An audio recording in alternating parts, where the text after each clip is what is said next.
વડવાળાની જગ્યા ઉપર આજથી 5મી 6ઠી પેઢી ઉપર રઘુરામ બાપુ હતા. તે અમારા ગુરુ મહારાજ આ વાત કરતા કે આજ કનીરામ બાપુ છે, એની પહેલા કૃણાલદાસ બાપુ, એની પહેલા ગોમતીદાસ બાપુ, એની પહેલા જીવરામ બાપુ અને એની પહેલા રઘુરામ બાપુ. 5મી 6ઠી પેઢી ઉપર.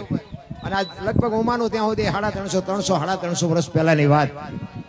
તેથી દુધરેજ બાપુ દરબારું ગામ છે અને મારવાડ કચ્છ કાઠિયા રાજસ્થાનમાંથી કોઈ કવિરાજ કે અમારા દરબારનું કામ લઈને આવેલા, ગમે કંઈક સગપણ સાંધાની વાત હોય કે કંઈ લેવા મૂકવા આવ્યો હોય, ગમે કામે કંઈક કવિરાજ દુધરેજ આવ્યો દરબારોનું કંઈક કામ લઈ અને દરબારોના ડાયરામાં રોકાણા, 2-5 દી રોકાણા. પછી બધા ડાયરા ભેગા થઈને પછી કવિરાજે કીધું કે હવે મારે રજા લેવી છે ને મારે જવું છે. એટલે બધા દરબારો ભેગા થઈ અને 2000 રૂપિયા શીખ કરી. દીદીના 2000 એટલે આજના 2 કરોડ રૂપિયા કહેવાય. 2000 રૂપિયા શીખ કરી. પણ દરબારું તો રાજા રજવાડું હતું બાપુ, એને 2000 રૂપિયા એટલે કે બહુ મોટી વાત નહોતી.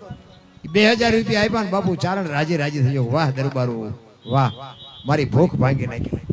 અને પછી એને યાદ આવ્યું કે અહીંયા એક વડવાળાની ઝૂંપડીની વાત મેં સાંભળી છે કે દુધરેજમાં એક વડવાળાની ઝૂંપડી છે, એક વડ છે અને અહીંયા એક બાપુ કે બેઠા છે અને હું અહીંયાથી બીજી વાર ક્યારે આવું ન આવું, અહીંયા આવ્યો છું દર્શન કરી લઉં એમ. એટલે કોકને પૂછ્યું કે આ વડવાળાની જગ્યા છે ને? તો કે હા છે ને. એટલે છોકરાને કોઈને મોકલ્યો અને અહીંયા રઘુરામ બાપુ બેઠેલા અને અહીંયા જઈને સીતારામ કર્યા અને અહીંયા જે કાંઈ દર્શન કર્યા ને બેઠા. એટલે પછી રઘુરામ બાપુએ પૂછ્યું ક્યાંથી આવો છો બાપા? એટલે કે બાપુ હું તો રાજસ્થાનમાંથી આવું છું. કેવા છો? કે ચારણ છું, ગઢવી છું. હા, કઈ બાજુ ગયા હતા?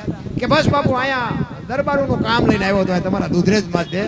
અને મને એમ વાત સાંભળી કે અહીં વડવાળાની જગ્યા છે તો હું દર્શન કરતો છું, એટલા માટે દર્શન કરવા માટે આવ્યો છું.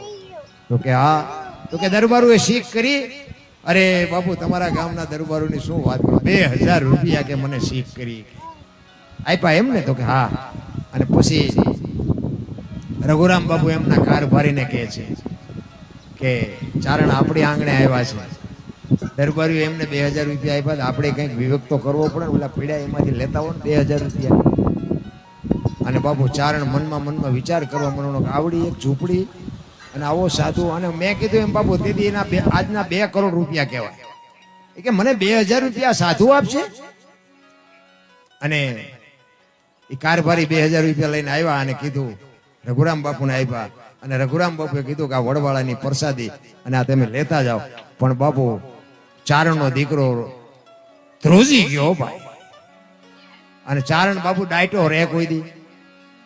અને એ તેથી ચારણ એમ કહેતો હોય કે અરે મારા બાપ દરબારોનું તો હું કામ લઈને આવ્યો તો ને એને મને પૈસા આપ્યા, પણ તમે તો એક બાપુ નાની એવી ઝૂંપડીના ધણી છો. રાજા જોયા ઘણા પણ રાખ ફકીર તો ફાકડો. રઘુરામ આડો વાળ્યો ત્યાં આંખ. મારા બાપ દરબારું તો આપે એનું કામ લઈને આવ્યો, પણ તું તો એક નાનો ફકીર છો, નાની એવી ઝૂંપડીનો માલિક. અને તે મારા 2000 રૂપિયા તે મને આપ્યા, શું મારે તારા વખાણ કરવા?